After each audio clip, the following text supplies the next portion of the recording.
back to my point, right, of just learning about New Jersey history. Um, man, like as a young black man growing up in New Jersey, specifically West Orange, New Jersey, I was in class and a lot of this stuff, like we learned about Indians. We learned, and this is before I even knew I was native and indigenous. We were learning about Indians and we were learning about the wars and we were learning about everything else around, Western culture, right?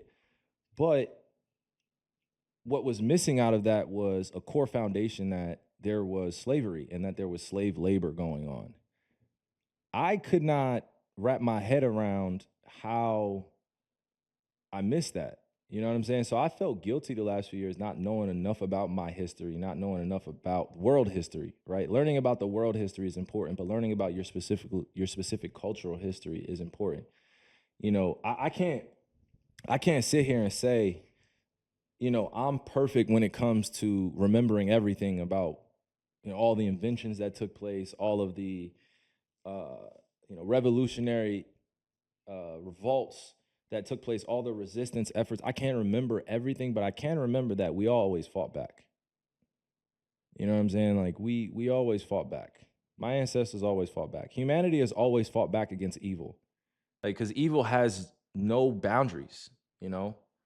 And whatever you call evil, you can call him Satan, you can call him Shaitan, you can call him the devil, whatever you want to call it. That energy that exists in our world that puts that battery in people's back to just disrespect and just be completely like have a disregard for people's lives or human life or be like psychopathic and just not care at all, but try to make you feel guilty because you care and you're human like that. That's the stuff that we need to talk more about. And as a man, that's what I'm saying. I will feel guilty for not speaking up, but then I will feel a certain type of way if I hurt someone else's feelings because they don't like what I'm saying, or you're saying the truth and they don't like what you're saying. So there is that balance that I want to talk about to my young men out there and some of my elder men. Like, don't be afraid to say how you feel.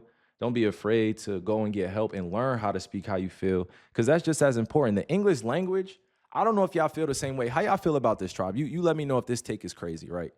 Because I'm sure somebody's gonna try to clip this up, and I'm fine with it. But my question is, what's up with the English language? Like, I feel like I should just go and just learn Spanish at this point.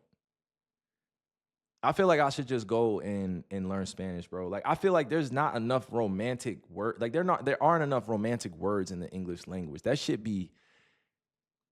It's like the word of the English language. If you say the wrong things or you kind of put a sentence structure together, it feels like a spell or something.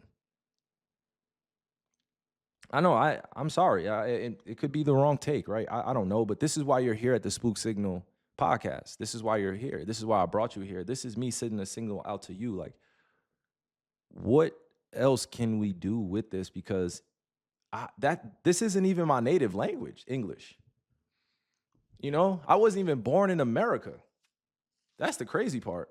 I wasn't even born in America, so certain things I only spent 2 years in Australia, but, like, not being born here, there are certain things that happen here where I'm like, "Would this have happened in Australia?" And the answer is yes.